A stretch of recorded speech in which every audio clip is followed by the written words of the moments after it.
You ask Tiger to solve.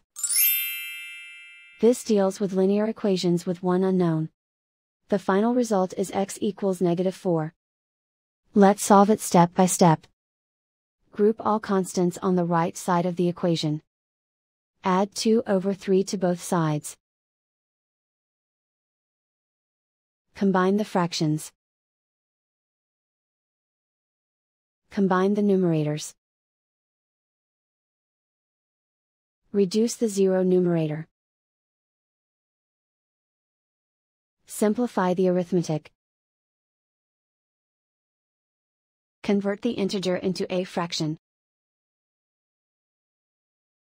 Combine the fractions. Combine the numerators. Isolate the x. Multiply both sides by inverse fraction 6/5. Group like terms. Multiply the coefficients. Simplify the fraction. Multiply the fractions. Simplify the arithmetic. And so the final result is x equals -4.